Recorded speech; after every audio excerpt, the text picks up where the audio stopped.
नमस्कार, आप देख रहे हैं एएनबी न्यूज और मैं हूं आपके साथ योगेश पांडे। स्वागत है आपका एएनबी न्यूज एक्सप्रेस पे। चक्रवाती तूफान यास ने ओडिशा और पश्चिम बंगाल को बुरी तरह से प्रभावित किया है। एक अनुमान के अनुसार पश्चिम बंगाल में 1 करोड़ लोगों को तूफान ने प्रभावित किया है और इसी बीच प्रधानमंत्री नरेंद्र मोदी आज ओडिशा और बंगाल में प्रभावित क्षेत्रों का हवाई दौरा किया। साथ ही राज्यों के मुख्यमंत्रियों के साथ समीक्षा बैठक भी की।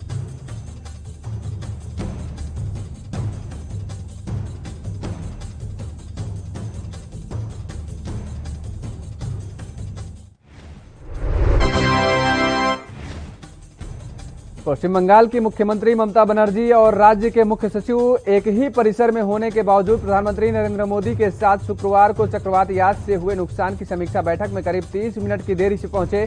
समीक्षा बैठक में पहुंचते ही ममता बनर्जी ने चक्रवात से हुए नुकसान से संबंधित कागजात सौंपे और इसके बाद उन्होंने कहा कि अन्य बैठक सूचीबद्ध है। इसके बाद ममता बनर्जी वहां से चली गई।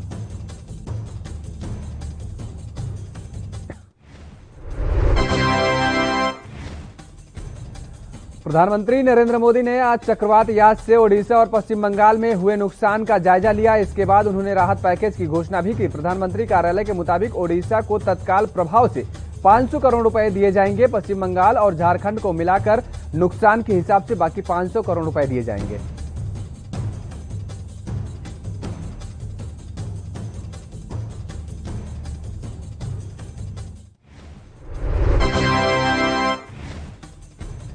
सीएम योगी आदित्यनाथ का दावा है कि कोरोना अब कंट्रोल में है। वे खुद राज्य के तूफानी दौरे पर हैं। जिले जिले जाकर वे कोविड केयर सेंटर से लेकर अस्पतालों का जायजा ले रहे हैं और कोविड को लेकर शुरुआती हाहाकार के बाद अब हालात बेहतर होने लगे हैं। योगी सरकार ने जून महीने में 1 करोड़ लोगों को टीका लगाने का लक्ष्य रखा है। इसमें 45 साल से अधिक उम्र वाले हैं और 18 से 44 साल के आयु वाले भी हैं। जून महीने से राज्य के सभी 75 जिलों में टीकाकरण का काम शुरू हो जाएगा।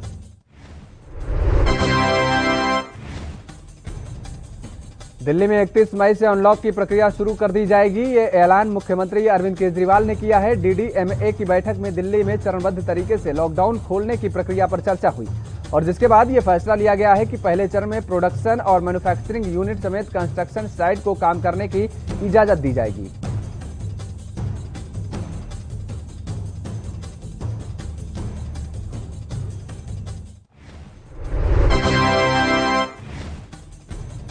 कांग्रेस नेता राहुल गांधी ने कोरोना को लेकर केंद्र सरकार पर हमला बोला है। उन्होंने केंद्र सरकार को आगाह किया है कि राहुल ने कहा है कि नरेंद्र मोदी कोरोना को समझ नहीं पाए हैं और उन्होंने ये भी कहा कि कोरोना की दूसरी लहर आने का कारण प्रधानमंत्री की नौटंकी है। हमने भारत सरकार को बार बार कोविड-19 के बारे में चेतावनी दी थी।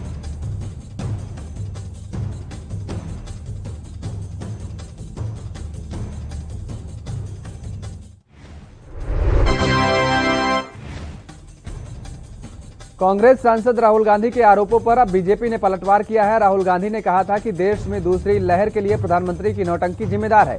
जवाब देते हुए केंद्रीय मंत्री प्रकाश जावड़ेकर ने कहा है कि उनकी नौटंकी जनता ने कब की बंद कर दी है। प्रधानमंत्री देश की जनता के साथ कोविड के सामना कर रहे हैं।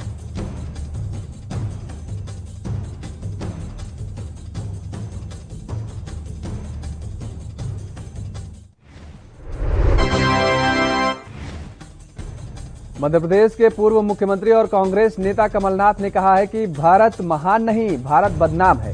कोरोना संक्रमण के मुद्दे पर केंद्र सरकार की आलोचना करते हुए उन्होंने कहा कि सब देशों ने रोक लगाई है कि भारत के लोग नहीं आ सकते हैं। कमलनाथ ने कहा कि छवि इतनी बिगड़ी हुई है कि मैं तो कह रहा हूं कि भारत महान नहीं, भारत बदनाम है। सब देशों ने रोक लगाई है कि भारत के लोग नहीं आ सकते हैं।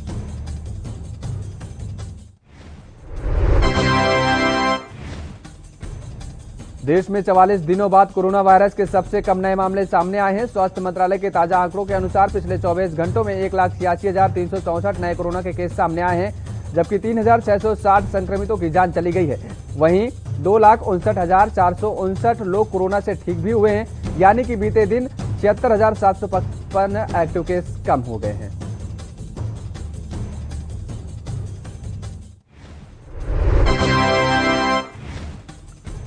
दिल्ली में कोरोना के नए मामलों की संख्या में काफी कमी आई है। पिछले 24 घंटों में दिल्ली में 1,141 नए मामले सामने आए हैं, जबकि 139 लोगों की मौत हुई है। वहीं दिल्ली में कोरोना के एक्टिव मामलों की संख्या 15,000 से कम पहुंच गई है। 4 अप्रैल के बाद सबसे कम है। यहां रिकवरी रेट 97.29, एक्टिव मरीज की दर 1.02% है।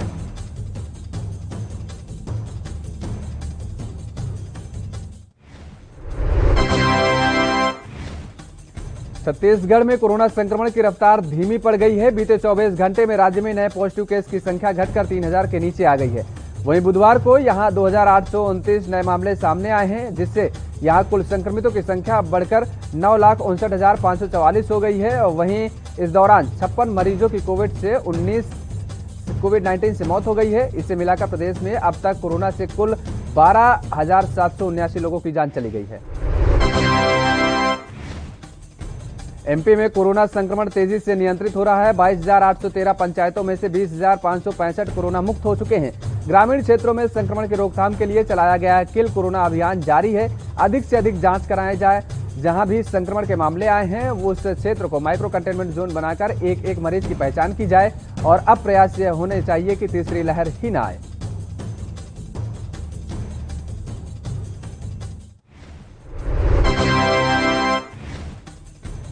भारत के सबसे बड़े देनदार एसबीआई के शेयर शुक्रवार को कारोबारी के दौरान रिकॉर्ड ऊंचाई पर पहुंच गए हैं। बीएसई के पर कंपनी का शेयर चढ़कर 433.60 पर पहुंच गया है। गौरतलब है कि जनवरी मार्च तिमाही परिणामों में बैंक को 6,451 करोड़ का मुनाफा हुआ है, जो पिछले वित्त वर्ष का समान तिमाही में हुए 3,581 करोड़ मुनाफे से 81% अधिक है।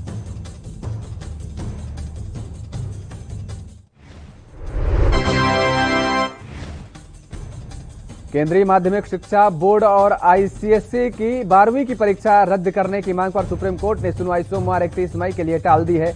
वहीं कोर्ट ने दोनों बोर्ड से मामले पर पक्ष रखने के लिए कहा है। साथ ही याचिकाकर्ता से कहा है कि वह याचिका की कॉपी सीबीएसई और आईसीएसई के वकीलों को सौंपे।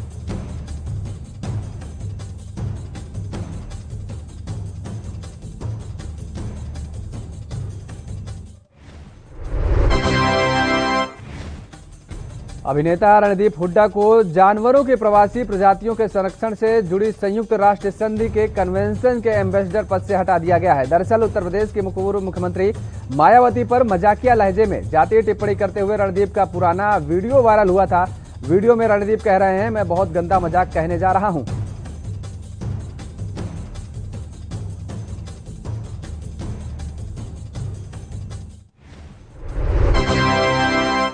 महाराष्ट्र में उद्योगों को मिलने वाली बिजली सब्सिडी में बड़े पैमाने पर भ्रष्टाचार का मामला सामने आया है। राज्य सरकार की ओर से दी गई 1200 करोड़ की बिजली सब्सिडी में से 65% सब्सिडी 15 स्टील कारखाना मालिकों को मिली है, जबकि छोटे और मझोले कारखानों को इसका लाभ ही नहीं मिल सका।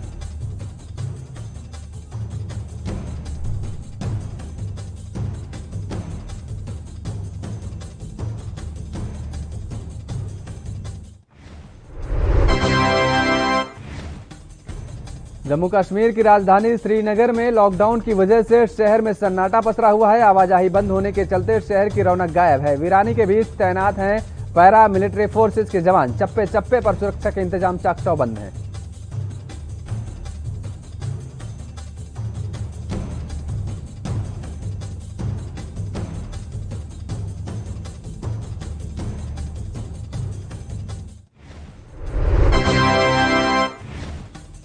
झारखंड के रांची में कांची नदी पर करोड़ों की लागत से बना पुल यास तूफान को नहीं झेल पाया। तस्वीरों में आप देख सकते हैं कि हाराडीह है, बूढ़ाडीह है पुल गुरुवार को जमींदोज हो गया। ये पुल रांची जिले के तमाड़ बुंडू और सोनाहातू को जोड़ता है। 3 साल पहले ही करोड़ों की लागत से पुल बनाया गया था, मगर करोड़ों रुपए की लागत से बना यह पुल भ्रष्टाचार की भेंट चढ़ गया।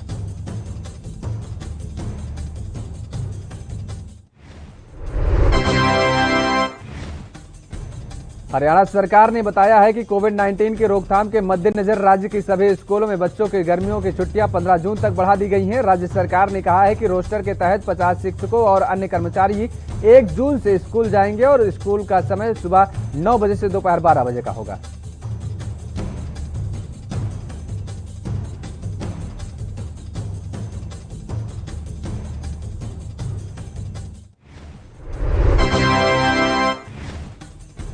भारतीय मौसम विभाग का कहना है कि दक्षिण पश्चिम मानसून मध्य बंगाल की खाड़ी की ओर बढ़ गया है और केरल में 31 मई तक इसके पहुंचने के आसार हैं। वहीं भारतीय तटों से टकराने के बाद चक्रवाती तूफान यास भले ही कुछ कमजोर पड़ गया हो, लेकिन उत्तर प्रदेश के पूर्वी हिस्सों में अगले 1-2 दिन में भारी बारिश के रूप में इसका असर पड़ने की प्रबल संभावना है।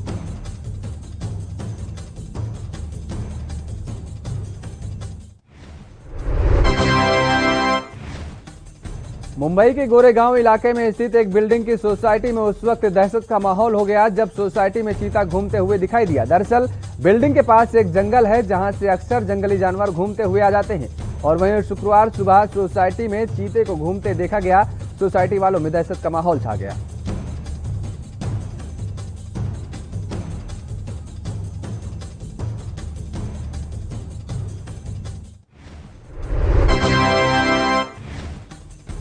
यूपी में गाजियाबाद के लोनी में बदमाशों ने हाल ही में लुटेरों ने डेयरी पर लूट की वारदात को अंजाम दिया था, जिसके बाद पुलिस ने मामले पर त्वरित कार्रवाई करते हुए घटना के 24 घंटे के अंदर ही लुटेरे दानिश को धर दबोचा है।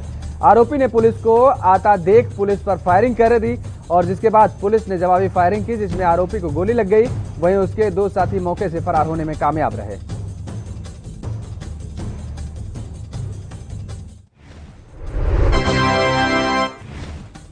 पंजाब में चोरों के हौसले दिन ब दिन बुलंद होते जा रहे हैं। दरअसल पटियाला के नीला भवन के पास 2 गाड़ियों में चोरों ने लूट की वारदात को अंजाम दिया और गाड़ी से 5 लाख की नकदी और 2 रिवॉल्वर लेकर रफूचक्कर हो गए। वहीं मौके पर पहुंची थाना सिविल लाइन पुलिस सीसीटीवी कैमरे की मदद से पूरे मामले की जांच में जुट गई है।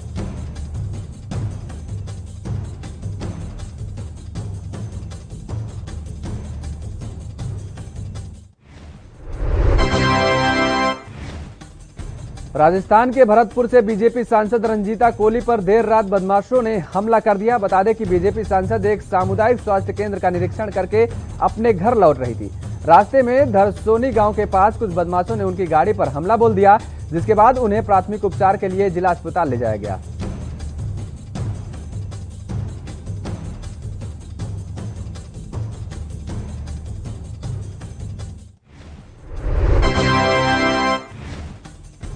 यूपी के झांसी बबीना 4 लेन मार्ग के चौड़ीकरण को लेकर झांसी जिलाधिकारी आंद्रा वामसी ने विकास भवन सभागार में बैठक का आयोजन किया, जिसमें उन्होंने कार्य को हर हाल में 10 जून तक पूरा करने के निर्देश दिए।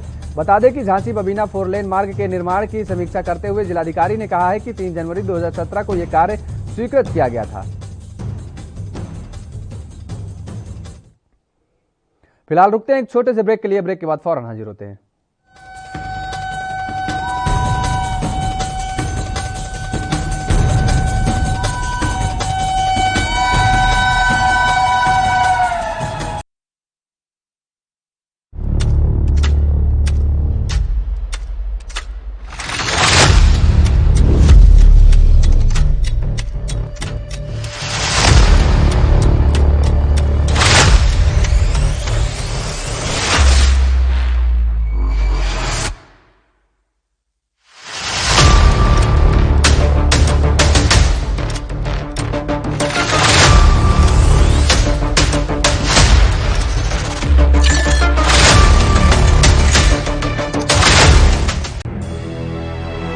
लखनऊ से लेकर चंडीगढ़ तक, मुंबई से लेकर रायपुर तक, क्या है राजनीति की हलचल, क्या है समाज का मिजाज। राजधानी लाइव, हमारी नजर, आपका फैसला, हर रोज सुबह 8 बजे सिर्फ ANP न्यूज।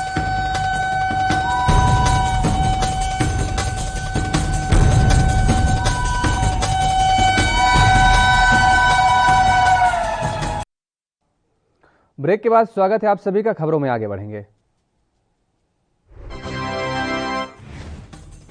पंजाब के बरनाला में पुलिस कार्रवाई करते हुए एक गैंगस्टर को गिरफ्तार कर लिया है। साथ ही बदमाश के पास से एक पिस्तौल, 10 जिंदा कारतूस, 1 लाख रुपए कैश बरामद कर लिए गए हैं। बता दें कि काला बरनाला के कस्बे धनोरा का रहने वाला है, जिस पर पहले से 50 से ज्यादा संगीन मामले दर्ज हैं और हाल ही में बदमाश एक कत्ल के केस में उम्र कैद की सजा काटते हुए बेल पर बाहर आया और बाहर आते ही फिर अपने धंधे की शुरुआत करते हुए गैंग बनाना शुरू कर दिया। रोहतक शहर के फतेहपुरी कॉलोनी में 8 हथियारबंद युवकों ने घर में घुसकर एक परिवार पर हमला कर दिया। हमले में परिवार के 4 लोगों को गंभीर चोटें आई हैं। वहीं हमलावरों ने हैवानियत की सभी हदें पार कर दी। परिवार में मौजूद महिलाओं के साथ ही मारपीट की गई और इसके साथ ही बच्चे भी घायल हुए।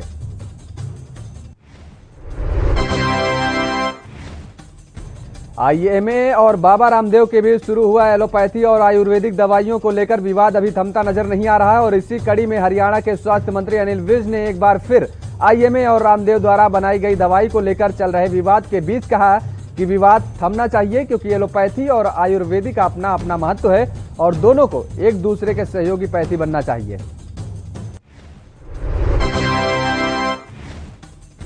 उज्जैन में सांसद अनिल फिरोजिया ने मीडिया से चर्चा के दौरान कहा कि जिले को जल्द ही एक और ऑक्सीजन प्लांट मिलने वाला है। इसके साथ ही जल्द 30 बेड का आईसीयू सेंटर भी तैयार किया जाएगा, जिसकी वजह अभी फिक्स नहीं है। और सांसद ने बताया कि उन्होंने 50 लाख की राशि कोल इंडिया लिमिटेड से सेंसर करवाई है।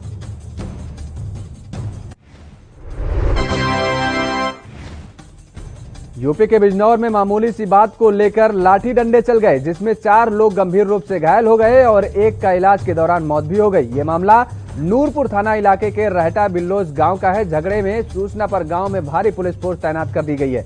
वहीं मृतक के परिजनों ने 4 आरोपियों के खिलाफ गैर इरादतन हत्या का मुकदमा भी दर्ज कराया है।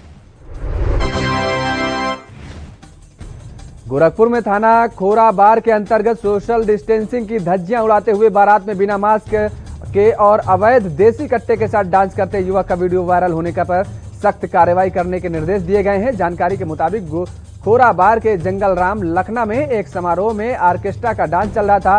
वहां एक महिला नर्तकी डांस कर रही थी। उसी दौरान कुछ युवक पहुंचे और डांस करने लगे। यही नहीं, एक युवक हाथ में तमंचा लहराते हुए डांस करने लगा। जालौन के उरई पुलिस लाइन में रिक्रूट पासिंग आउट परेड का आयोजन किया गया, जिसमें 179 जवानों ने दीक्षांत परेड में हिस्सा लिया। इस मौके पर डीएम ने 6 जवानों को पुरस्कृत भी किया। तो वहीं उरई पुलिस लाइन में पासिंग आउट परेड का आयोजन किया गया और इस दौरान मुख्य अतिथि के तौर पर डीएम प्रियंका निरंजन ने जवानों के कर्तव्य निष्ठा की शपथ दिलाई।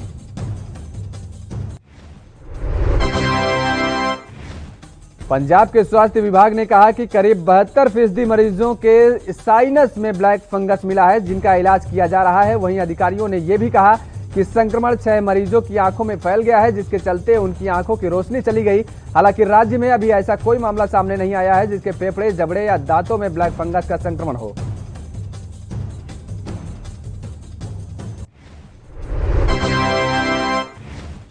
तेलंगाना सरकार ने 1 जनवरी 2021 से वरिष्ठ रेजिडेंट डॉक्टरों का वजीफा 7,000 रुपए प्रतिमाह से बढ़ाकर 8,500 रुपए प्रतिमाह कर दिया है। दरअसल राज्य सरकार ने गुरुवार को एक सरकारी आदेश जारी किया था, जिसमें सरकारी अस्पतालों में काम करने वाले वरिष्ठ रेजिडेंट के वजीफे में 15% की बढ़ोतरी की गई है।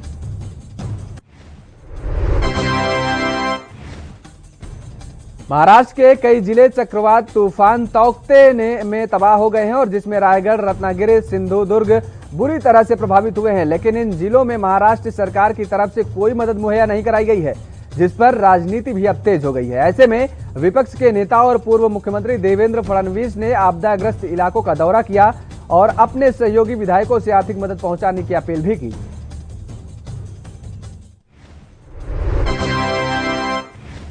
कोरोना की तीसरी लहर के आने की संभावना को देखते हुए पटना एम्स ने 2 से 18 साल तक के बच्चों पर वैक्सीनेशन की ट्रायल की जाएगी। बता दें कि पहले की तरह ट्रायल को 3 फेज में संपन्न किया जाएगा। बिहार में फर्स्ट फेज में 80 बच्चों पर वैक्सीन का ट्रायल होगा, जबकि थर्ड फेज में 550 बच्चों का लक्ष्य रखा गया है। दिल्ली एनसीआर के यूपी बॉर्डर पर पिछले 6 महीने से चल रहे कृषि कानून विरोधी आंदोलन की अगुवाई कर रहे भारतीय किसान यूनियन के राष्ट्रीय प्रवक्ता राकेश टिकैत को मोबाइल फोन पर फिर से जान से मारने की धमकी मिली है। भारतीय किसान यूनियन संगठन के कार्यकर्ता प्रज्वल त्यागी उर्फ मुन्नू त्यागी ने कौशाम्बी थाने में शिकायत भी दर्ज कराई।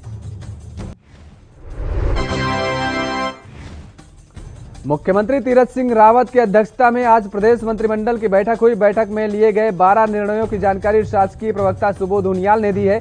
बैठक में यह फैसला हुआ है कि कोविड को देखते हुए राष्ट्रीय एवं राजकीय खाद्य योजना के अंतर्गत 3 माह के लिए 2 किलो चीनी प्रति कार्ड 25 रुपए प्रति किलो की दर से दी जाएगी।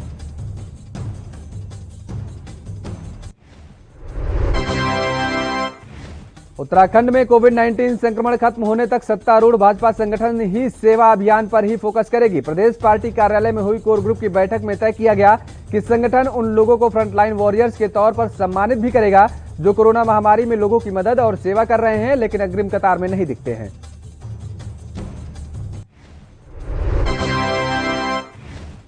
नैनीताल विधायक संजीव आर्य ने सामुदायिक स्वास्थ्य केंद्र कोटाबाग एवं रईका कोटाबाग में वैक्सीनेशन सेंटर का निरीक्षण किया। उन्होंने कोटाबाग विकासखंड के पर्वतीय क्षेत्र में कोविड-19 के अंतर्गत स्वास्थ्य विभाग की तैयारियों की भी समीक्षा की। सीएचसी के प्रभारी चिकित्सा अधिकारी डॉक्टर देवेश चौहान ने विधायक संजीव आर्य को सामुदायिक स्वास्थ्य केंद्र की आवश्यकताओं को लेकर प्रस्ताव भी दिया।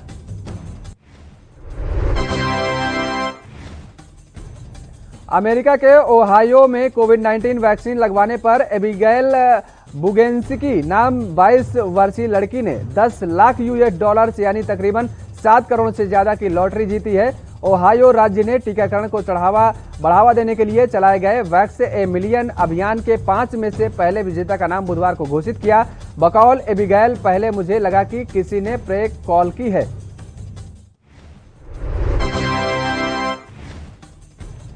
आईसीसी ने Bharat New Zealand world test championship final के लिए शुक्रवार को 98 पन्नों के नियम जारी किए हैं। इनके अनुसार मैच ड्रॉ या टाई होने पर दोनों टीमें संयुक्त विजेता घोषित होंगी।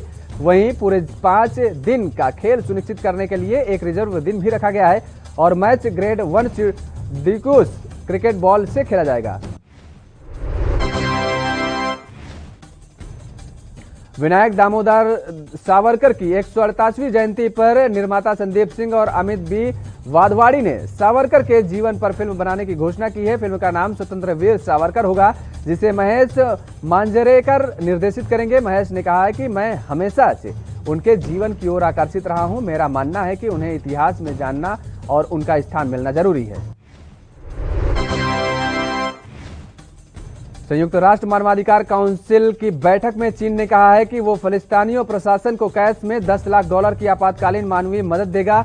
जानकारी के मुताबिक बैठक में संयुक्त राष्ट्र में चीन के स्थायी प्रतिनिधि और दूत चेन सू ने कहा है कि चीन मानवीय मदद के तौर पर फिलिस्तीनियों को 10 लाख डॉलर की राशि कैश में देगा।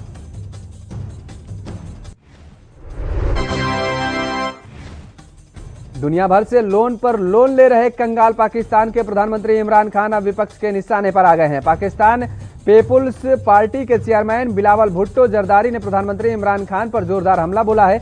बिलावल ने कहा कि प्रधानमंत्री इमरान खान भीख मांगने का कटोरा लेकर दुनिया की चौखट पर घूम रहे हैं और पूरे पाकिस्तान की प्रतिष्ठा को मिट्टी में मिला रहे हैं। उन्होंने कहा कि इमरान खान को पाकिस्तान को अंतर्राष्ट्रीय कर्जदाता देशों और संगठनों का गुलाम बना दिया है। विदेश मंत्री एस जयशंकर ने गुरुवार को प्रभावशाली अमेरिकी सांसदों से मुलाकात की।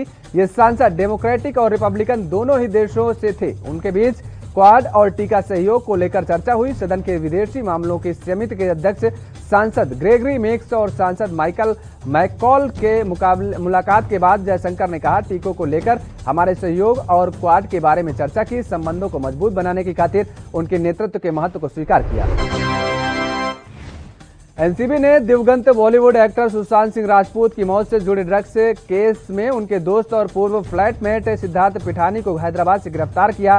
पिछले साल सीबीआई और ईडी ने इस मामले में पिठानी से पूछताछ की थी।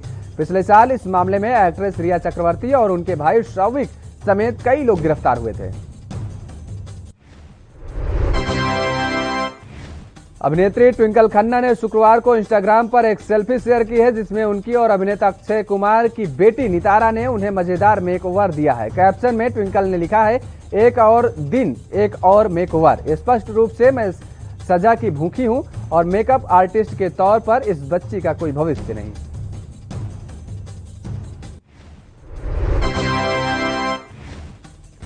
रणदीप हुड्डा हाल ही में अपने एक वीडियो को लेकर मुसीबत में फंस गए हैं। दरअसल रणदीप का एक पुराना वीडियो सोशल मीडिया पर वायरल हुआ है जिसमें वह मायावती को लेकर कुछ ऐसा कमेंट कर देते हैं जो लोगों को पसंद नहीं आया। इतना ही नहीं, सोशल मीडिया पर एक्टर को अरेस्ट करने की मांग भी उठी थी और अब तो एक्टर को यूनाइटेड नेशन ने जंगली जानवरों के प्रवासी प्रजातियों के संरक्षण सम्मेलन से एम्बेसडर पद से हटा दिया। बॉलीवुड के महानायक अमिताभ बच्चन इन्वेस्टमेंट करने के मामले में सबसे आगे रहते हैं। बिग बी ने हाल ही में एक बार फिर से मुंबई में एक बड़ा घर खरीदा है। जो अब चर्चा में है। अमिताभ बच्चन ने मुंबई में अपने लिए 31 करोड़ रुपए की 5184 वर्ग फुट का एक नया घर खरीदा है। एक्टर ने ये नई प्रॉपर्टी क्रिस्टल ग्रुप के प्रोजेक्ट में लिया है। एएनबी न्यूज एक्सप्रेस में फिलहाल इतना ही। खबरों के लिए अब बने रहिए एएनबी न्यूज के साथ।